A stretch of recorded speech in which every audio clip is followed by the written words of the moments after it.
अश्वत्थामा द्वारा द्रौपदी के पुत्रों का मारा जाना और अर्जुन के द्वारा अश्वत्थामा का मानमर्दन। प्रभु भजन में आनंद आए तो भूख प्यास भूलती है। आत्मा का वृत्ति हो जाने पर देह धर्म का भान नहीं रहता।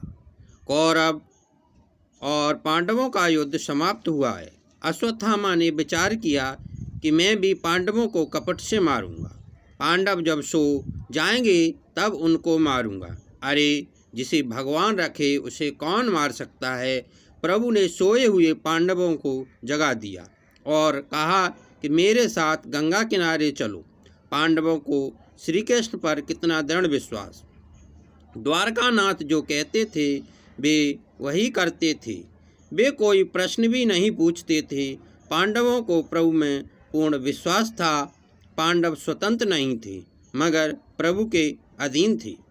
आजकल स्वतंत्रता का अलग अर्थ करते हैं। जिनके जीवन में संयम है, जो परमात्मा के अधीन हैं, वही स्वतंत्र हैं।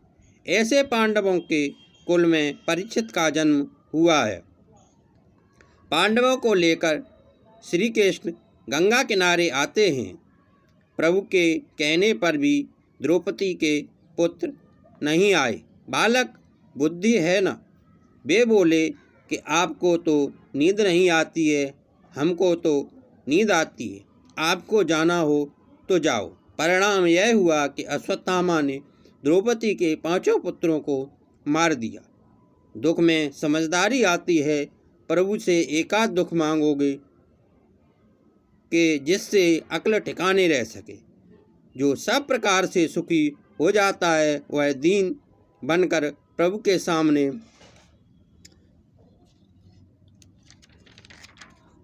नमन नहीं करता।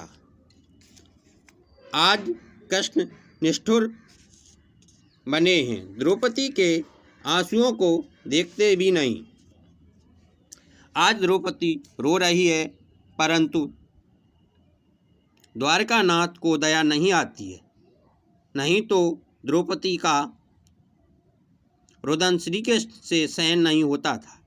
पहले तो जब जब जरूरत पड़ी तब तब द्रौपदी के आंसू पहुँचने दौड़ने चले आते थे। यह जीव सब प्रकार से सुखी हो यह योग्य नहीं।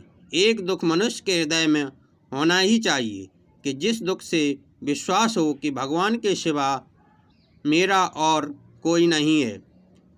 हर एक महापुरुष पर दुख आए हैं। परमात्मा ने सोचा कि पांडवों को पृथ्वी का राज मिला है, संपत्ति है और संपत्ति भी भरपूर है। सब प्रकार से पांडव सुखी हो यह ठीक नहीं है। पांडवों को इस अति सुख में शायद अभिमान हो जाएगा तो उनका पतन होगा। ऐसे शुभ हेतु से श्री ठाकुर जी कभी कभी निष्ठुर हो जाते हैं। सुख में पांडव भगवान को न भूलें, इसलिए उन्होंने उनको यह दुख दिया। भगवान दुख में जीव की गुप्त रीत से सहायता करते हैं। अश्वत्थामा और अर्जुन का युद्ध हो रहा था। अर्जुन ने अश्वत्थामा को मारने की प्रतिज्ञा कर ली थी परंतु मारने की हिम्मत नहीं हो रही थी। गुरुपुत्र गुरु का स्वरूप है। अश्वत्थामा को बांधकर उसे खींचकर द्रौपदी के पास लाया। द्रौपदी आंगन में बैठी थी, पुत्र शोक में डूबी हुई है। अश्वत्थामा की यह दशा देख द्रौपदी दौड़कर आती है, अश्वत्थामा को बंधन करती है और कहती है, मेरे आंगन में ब्राह्मण का अपमान नहीं करो। अपने 5 बालकों की हत्या करने वाले को द्रौपदी बंधन करती है। यह कोई साधारण बैरी नहीं है। 5 बालकों को मारने वाला आंगन में आया है, फिर भी यह ब्राह्मण है इसलिए प्रणाम करती है। आपका बैरी क्या आपके घर आंगन में आया हो तो क्या आप जय श्री कृष्ण कहेंगे? भागवत की यह कथा सुन सुनकर जीवन को सुधारो। बैर की शांति निर्वैर से होती है, प्रेम से होती है, वंदना से होती है। वही वैष्णव है कि जो बैर का बदला प्रेम से देता है। श्री कृष्ण का अर्थ यह है कि मुझे जो कुछ दिखता है वह सब कृष्णमय है। अश्वत्थामा सोचते हैं कि सचमुच द्रौपदी ही बंदनी है, मैं बंदनी नहीं हूँ। अश्वत्थामा कहते हैं, द्रौपदी लोग जो तुम्हारी प्रशंसा करते हैं वह बहुत कम है। तुम बैर का बदला प्रेम से देती हो। द्रौपदी के गुणों से आज व्यास जी भी तन्मय बने हैं। द्रौपदी को उद्देश्य कर कहते हैं, वाम स्वभावा, कोमल स्वभाव वाली, सुंदर स्वभाव वाली। जिसका स्वभाव अति सुंदर हो वही श्री भगवान को प्यारा है। शरीर जिसका सुंदर हो वह ठाकुर जी को सर्वदा प्रिय नहीं लगता, परंतु जिसका स्वभाव सुंदर है वह ठाकुर जी को सर्वदा प्रिय लगता है। स्वभाव सुंदर कब बनता है? आपका बदला फिर भी उपकार में देंगे तब। द्रौपदी बोल उठी कि उनको छोड़ दो, मगर मारो नहीं। वे गुरुपुत्र हैं। जो विद्या गुरु द्रोणाचार्य ने अपने पुत्र को नहीं दी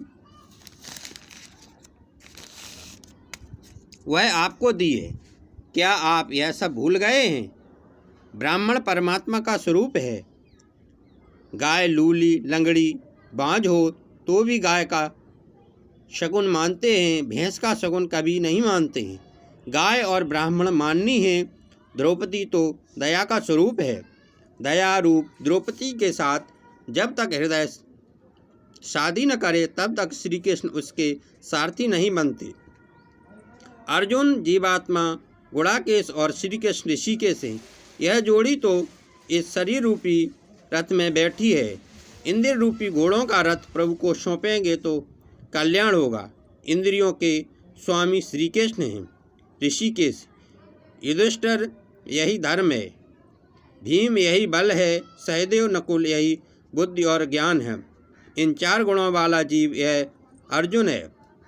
ये गुण कब शोभायमान होते हैं कि जब द्रौपदी दया उनकी पत्नी बनती है।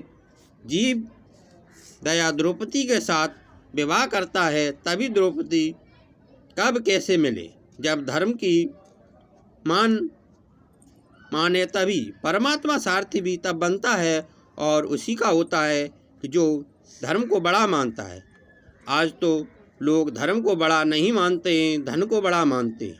उसी कारण संयम और सदाचार जीवन में से निकल गए हैं। मानव जीवन में धन मुख्य नहीं है, धर्म मुख्य है। धन धर्म की मर्यादा में रहकर ही प्राप्त करना चाहिए। आपको कोई कार्य करना हो तो पहले धर्म से पूछो कि यह कर्म करने से मुझे पाप तो नहीं लगेगा। आप अर्जुन जैसा जीवन गुजारोगे तो भगवान आपका सारथी बनेगा। द्रौपदी ने अश्वत्थामा को बचाया और अर्जुन को कहा, उनको मार भी देंगे तो भी मेरे 5 पुत्रों में से एक भी वापस नहीं आएगा। परंतु अश्वत्थामा को मारने से उनकी माता गौतमी को अति दुख होगा। मैं अभी सदवा हूँ। अश्वत्थामा की माता विधवा है। वह पति की मृत्यु के बाद पुत्र के आश्वासन पर जीती है। वह जब रोएगी तो मैं नहीं देख सकूंगी। किसी का आशीर्वाद नहीं ले तो कुछ नहीं, मगर किसी की ठंडी सांस नहीं लेना। कोई ठंडी सांस दे ऐसा कोई कर्म नहीं करना चाहिए।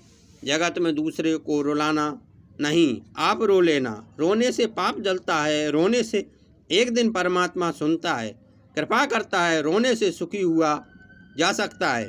भीम अर्जुन से कहते हैं, ऐसे बाल हत्यारे पर भी दया होती है क्या? तुम्हारी प्रतिज्ञा कहाँ गई? द्रौपदी बार बार कहती है, मारना नहीं। अब अर्जुन सोच में पड़ गए। श्री कृष्ण ने आज्ञा दी कि द्रौपदी जो कह रही है बराबर। द्रौपदी के दिल में दया है। भीमसेन कहते हैं कि मनुस्मृति में कहा है, आतताई को मारने में पाप नहीं। धर्म प्रमाण से भी आतताई हो। अश्वत्थामा को मारने में पाप नहीं। श्री कृष्ण भी मनुस्मृति को मान रखकर उत्तर देते हैं कि ब्राह्मण का अपमान यह भी उसकी मृत्यु के बराबर है।